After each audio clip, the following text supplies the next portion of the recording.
Hello నమస్తే welcome to my channel గణితం by Pritam. మన ఫస్ట్ సిరీస్లో 23rd వీడియో వచ్చేసి basic problems on trigonometry. So ఈ వీడియోలో మనము ఈ 2 ప్రాబ్లమ్స్ని డీటెయిల్గా డిస్కస్ చేద్దాము, ఓకేనా? సో మన ఫస్ట్ ప్రాబ్లం వచ్చేసి ఏంటంటే, if cos theta is equals to t and t lies between 0 and 1, theta does not lie in first quadrant, find the values of sin theta and tan theta.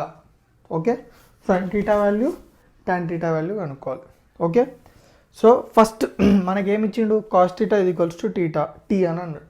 Okay, ఇప్పుడు cos theta is equals to t అంటే cos theta value ఏముంది, positive ఉంది కదా, so plus t కదా, అంటే cos theta is positive. So cos theta positive అంటే theta ఏ క్వాడ్రంట్లో అయ్యి ఉండొచ్చు.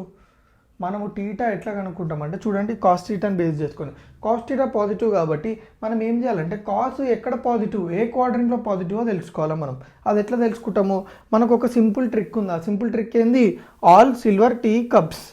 ఓకే, ఈ ట్రిక్ ఏంది, ఏ క్వాడ్రంట్లో ఏది పాజిటివో చెప్తుంది మనకి.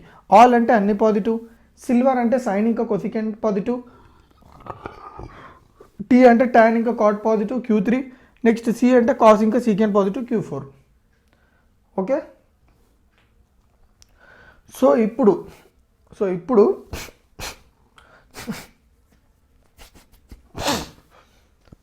ఇప్పుడు మనము కాస్ దేంట్లో పాజిటివ్ చెక్ చేయాలి.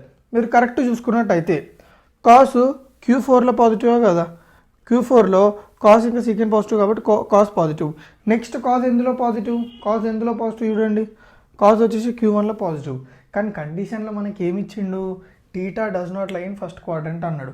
అంటే దాని అర్థమైంది, నార్మల్గా అయితే టీటా వచ్చేసి అంటే కాస్ వచ్చేసి 2 క్వాడ్రంట్స్లో పాజిటివ్, కానీ టీటా అనేది ఇందులో లై లేదు కాబట్టి డెఫినెట్గా టీటా అనేది క్వాడ్రంట్ Q4లో లై అయి ఉంటుంది. ఆల్రెడీ రాసి పెట్టినా, మీకు డౌట్ రావద్దని. సో Q4లోనే ఉంటుంది.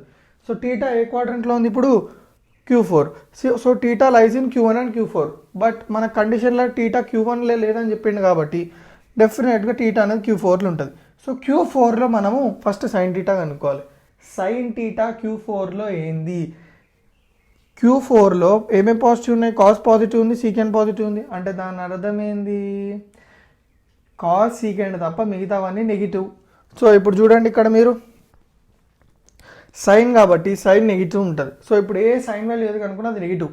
సో నేను సైన్ వాల్యూ ఎట్లా కనుక్కుంటున్నా, కాస్ వాల్యూలోకి ఎంచి జనరల్గా మనం రైట్ యాంగిల్ ట్రయాంగిల్ వేసి ట్రిగ్నోమెట్రిక్ రేషియో డిఫైన్ చేసి పైథాగరస్ థియరం అప్లై చేస్తాము. సో ఇంకా అయిపోయింది, అది అవుట్డేటెడ్. మనం కొంచెం ప్రోగ్రెస్ అయినాం, మనకు ఐడెంటిటీస్ వచ్చు. సో ఐడెంటిటీస్ యూజ్ చేసి సాల్వ్ చేద్దాం.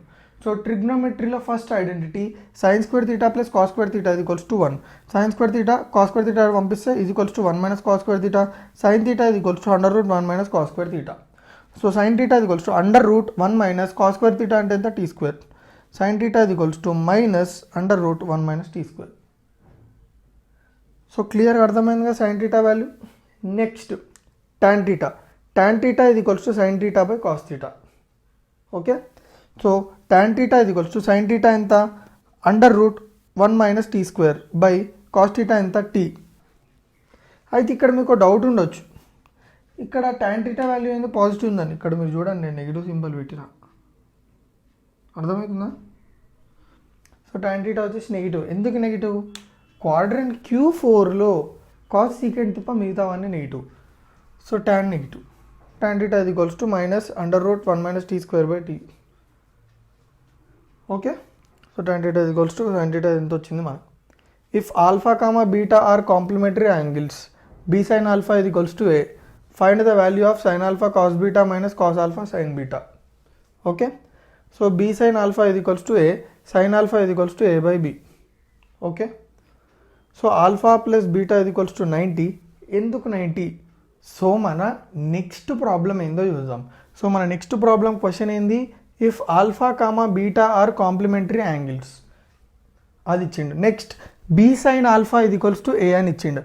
Then find the value of sine alpha cos beta minus cos alpha sine beta. దీని వాల్యూ కనుక్కోమన్నాడు మనల్ని. ఎట్లా కనుక్కుంటాం అనేది very very important. So first మనకి గివెన్ ఏమి ఇచ్చిండో చూద్దాం. బీ సైన్ ఆల్ఫా ఇది ఈక్వల్స్ టు ఏ అని ఇచ్చింది కదా, ఈ బీ నాట్ పంపిస్తున్నా, సైన్ ఆల్ఫా ఇది equals to a by b. బాగుంది. తర్వాత alpha and beta complementary angles అన్నాడు. కాంప్లిమెంటరీ యాంగిల్స్ అంటే ఏంది? రెండు యాంగిల్స్ని యాడ్ చేస్తే మనకు ఎంత వస్తుంది అంటే 90 వస్తుంది. ఎప్పుడైతే ఒక టూ యాంగిల్స్ని యాడ్ చేస్తే మనకు 90 degrees వస్తుందో వాటిని మనం కాంప్లిమెంటరీ యాంగిల్స్ అని అంటాం. సో మనకి ఎంత? Alpha plus beta equals to 90 degrees. So ఇందులోకించే మనకి ఇంపార్టెంట్ ఏమంటారు ట్రిక్ వెళ్తుంది. ఇప్పుడు నేను ఏం చేస్తున్నా అంటే ఈ ఆల్ఫా నటు పంపిస్తే ఏమవుతుంది? Beta equals to 90 minus alpha, అవునా కదా? సో ఇది ఇట్లనే గుర్తుపెట్టుకోండి. తర్వాత మనం ఏం కనుక్కోమన్నాడు? Sine alpha cos beta minus cos alpha sine beta. So sine alpha cos beta minus cos alpha sine beta. Sine alpha into cos beta ప్లేస్లో అంటే బీటా ప్లేస్లో నేను ఏం పెట్టుకుంటా అంటే 90 minus alpha. Cos of 90 minus alpha minus cos alpha into sine beta ఉందా? Beta ప్లేస్లో 90 minus alpha పెట్టుకుంటా. So sine alpha into cos of 90 minus alpha ఎంత? Sine alpha minus cos alpha into sine of 90 minus alpha ఎంత? Cos alpha. Sine alpha into sine alpha sine square alpha minus cos alpha into cos alpha ఎంత? Cos square alpha. So sine square alpha minus cos square alpha. Next sine square alpha plus cos square alpha ఇది equals to 1. Okay, so sine square alpha అంటే ఎంత? A by B whole square plus cos square alpha ఇది equals to 1. Cos square alpha ఇది equals to 1 minus A square by B square. బాగుంది.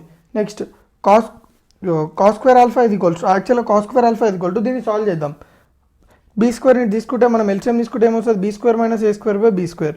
So cos alpha ఇప్పుడు square అటు పోతే root అవుతుంది. Cause alpha ఇది equals to under root B square minus A square by B square. Cos alpha ఇది equals to under root B square minus A square by B. So క్లియర్గా అర్థమైందా? So very very simple, చాలా simple concepts ఇవన్నీ. So రెండు problems అర్థమైనాయి కదా? So నా video మీకు నచ్చినట్టయితే తెలుసు కదా ఏం చేయాలో.